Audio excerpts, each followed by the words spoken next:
बिस्मिल्लाहिर्रहमानिर्रहीम। अस्सलाम वालेकुम। इस वक्त की सबसे बड़ी बुरी खबर मोदी के लिए कि शाहरुख के बेटे आर्यन खान की बेल हो गई है। लेकिन इंटरेस्टिंग सूरत हाल ये है कि वहाँ पर जो खेल हुआ, जिस शख्स को मोदी ने शाहरुख और उसके बेटे को फंसाने के लिए लगाया, उन सब को बुरी तरह, इवन कि अब उनके खिलाफ केसेस खुल गए हैं। और इंटरेस्टिंग सूरत हाल है कि मोदी के खिलाफ भी केस खुल गया है। अब सूरत हाल क्या हुई, आपकी स्क्रीन पर जो शख्स चल रहे हैं, इनका नाम है मुकुल रोहतगी। ये बेसिकली इंडिया के लॉयर हैं और ये 14वें अटॉर्नी जनरल भी इंडिया के लिए रह चुके हैं। इनके बाद के वेणुगोपाल आए। अब इस सूरत हाल में 3 साल ये इंडिया के अटॉर्नी जनरल के तौर पर काम करते रहे और सीनियर एडवोकेट हैं सुप्रीम कोर्ट ऑफ इंडिया के।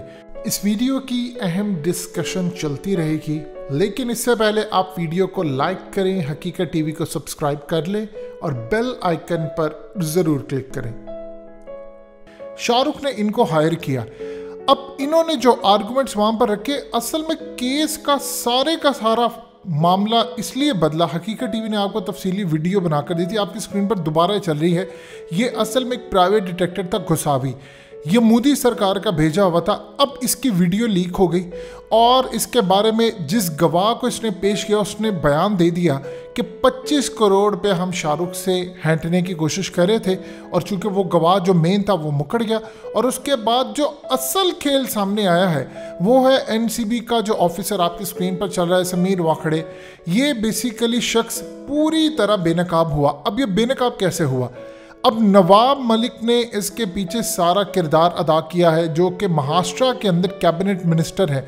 और नवाब मलिक की ही वजह से समझ लीजिए शाहरुख के बेटे को रिलीफ मिल गया है और जो मोदी के खिलाफ वो खड़े हो गए। यानी केस इतना स्ट्रांग बन गया था आर्यन खान के खिलाफ।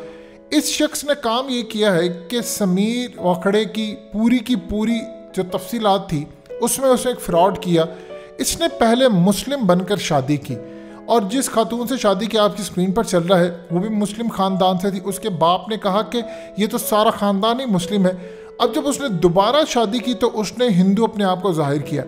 असल में इसके खिलाफ इंक्वायरी 2 खड़ी होगी कि एक तो इसने गलत आइडेंटिटी दी, यानी आप अगर गलत तरीके से अपने आप को मुसलमान से हिंदू करें और आप जाली तरीके से डॉक्यूमेंट्स में आकर जॉब भी हासिल करें तो आपके खिलाफ केस खुल जाता है। अब वो सारी तस्वीरें सबूत ले आए। इवन के जो इसकी पहली बीवी थी उसके खिलाफ जो भी मवाद इंटरनेट पर ये बीजेपी वाले डाल रहे कि ये फलाना ये वो, उन्होंने आकर बताया कि असल में ये शख्स मुस्लिम था और हमने अपनी बेटी मुसलमानों में दी। और इवन के ये शाहरुख के केस में सबसे ज़्यादा आगे बढ़कर ये काम कर रहे। उसने मोदी को कह दिया था कि मैं हर सूरत आर्यन खान को फंसाऊंगा और इसी ने इस वक्त केस सारा चुके इसके हैंड ओवर है।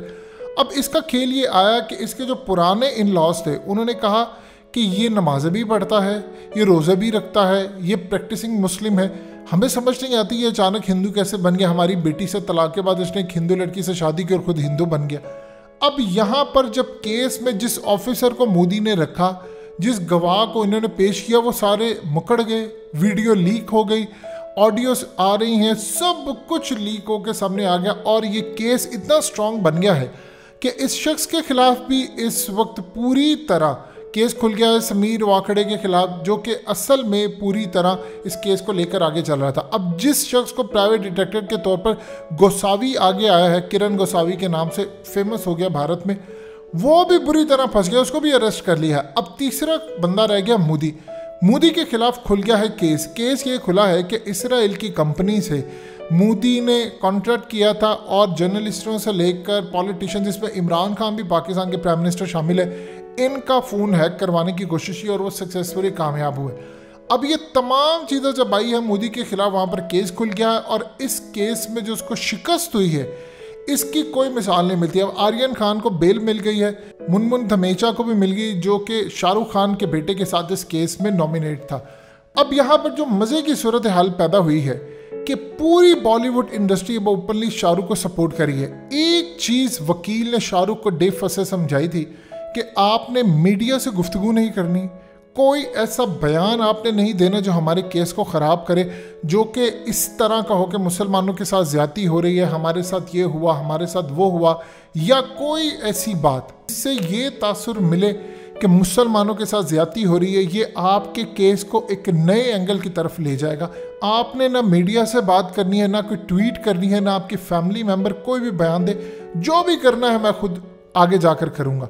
अब इस सूरत हाल के अंदर जो मामला सामने आया वो इतना ज़बरदस्त है कि आर्गूमेंट्स उन्होंने यहाँ पर रखे कि जिस शख्स ने केस प्रेजेंट करा था वो असल में एक फ्रॉड निकला, उसका केस हो गया।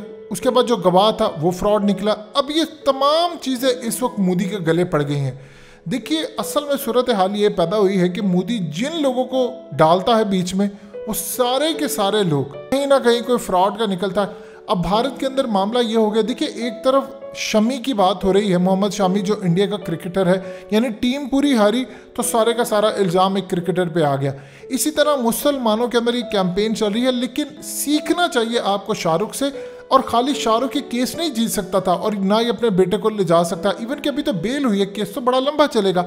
नवाब मलिक जैसा शख्स उठकर जब मामला आपके बैक करेगा तो ही आपका कुछ बन सकता है। उसकी रीज़न ये है कि वो शिवसेना की हुकूमत में है। अब शिवसेना के पास सबूतों का इतना पलंदा है कि उन्होंने काम ये किया कि शाहरुख को सपोर्ट करने के लिए, चूँकि महाराष्ट्र की पुलिस उनके अंडर है लेकिन जो एनसीबी है वो मोदी के अंडर है, तो उन्होंने काम ये किया कि अपनी पुलिस को भेजा और जो गवाहान थे, जो जाली बनाए थे उन्होंने साइलेंटली जाकर उनके खिलाफ ऑपरेशन करना शुरू किया और वो गवाह मुकर गए, जी हाँ हमने फ्रॉड किया। और सबसे बड़ी बात यह है कि शाहरुख को उन्होंने साइलेंटली कहा कि हम आपके लिए आखिरी दम तक खड़े रहेंगे, आपने परेशान नहीं होना और आपके बेटे को रिहा करवाएंगे। अब आज चूँकि अनाउंसमेंट हुई है तो आर्यन खान कल रिहा होगा जब फाइनल ऑर्डर आएगा, लेकिन इसमें एक बड़ी ज़बरदस्त सूरत हाल सामने आती है। बॉलीवुड को अब एक बात समझ आ गई है कि शाहरुख को असल में फंसाते फंसाते मोदी खुद फंस गया। अगर ये दो ऑफिसर या उसके अलावा जो गवाह थे या पूरी शिवसेना ना खड़ी होती तो शायद आज शाहरुख को बेल ना मिल पाती। यानी शाहरुख ने अपने बेटे के लिए जो बेल ली है उसमें वो कामयाब ही ना हो पाते। शाहरुख गए, उन्होंने बेल ली आर्यन खान के लिए और उन्होंने तमाम उस इंस्ट्रक्शंस को जो उनके वकील ने उनको बताई थी फॉलो किया। अब आगे चलकर एक चीज़ याद रखिएगा, मोदी चुप नहीं बैठेगा। शाहरुख के साथ मामला हुआ है बड़ा ख़तरनाक। बड़ी बड़ी कंपनीज ने उसके साथ जो कॉन्ट्रैक्ट किए थे, एड एजेंसीज ने, उन्होंने विड्रॉ कर लिया है। अब इस सूरत हाल के अंदर ये कोशिश पूरी करेंगे कि दोबारा इनको अरेस्ट करने की कोशिश करें, क्योंकि वहाँ पर आर्गूमेंट ये पेश किया गया था कि देखिए दीपिका पादुकोण से लेकर जितनी पूरी तमाम बड़ी बड़ी एक्ट्रेसेस हैं, वहाँ पर जो एक्टर्स हैं उनका केस खुला था सुशांत सिंह राजपूत के केस के हवाले से। अब जब इनका केस वहाँ पर खुला तो इसी एनसीबी ने उनको बुलाया और उनके साथ डील की, लेकिन शाहरुख का मसला इतना ख़राब हुआ कि अंदर से जब वीडियो लीक हुई तो मामला पता ये चला कि मोदी ने जिस काम के लिए उनको भेजा वो बीच में अपनी दिहाड़ियाँ लगाने के लिए पूरी तरह तैयार थे। ये इसी तरह होता है, जब आप किसी से नाजायज़ काम करवाते हैं कि आपने किसी को फंसाना है तो वो अंदर खाते अपनी दिहाड़ियाँ लगाने के चक्कर में थे। 25 करोड़ डिमांड कर रहे थे कि किसी तरह हमें मिल जाए और हम डील कर लें, साथ साथ मोदी का काम भी हो जाए। यहाँ से मामला सारा फंस गया। एक बात आप याद रखिएगा, अब भारत के मुसलमानों को खड़ा होना पड़ेगा, चाहे शामी हो, शाहरुख खान हो, आर्यन खान हो। एक बात तय हो गई है, आप उनके सामने उनके मंदिरों में जाएं, आप उनकी हिंदू ख़वातीन से शादी कर लें, आपके बच्चे आधे मुसलमान हो आधे हिंदू हो या पूरे हिंदू, फ़र्क ये नहीं पड़ता। आप कभी ना कभी मुसलमानों के साथ रहें, आपका नाम मुसलमानों वाला है, आप मुसलमान हैं, आपके नाम के साथ खान या मुस्लिम नेम लगता है तो फिर आप समझ लीजिए आपके बुरे दिन आ गए हैं। हकीकत टीवी को सब्सक्राइब करना मत भूलें, वीडियो को लाइक करें, शेयर करें और कमेंट सेक्शन में अपनी राय का इजहार ज़रूर करें।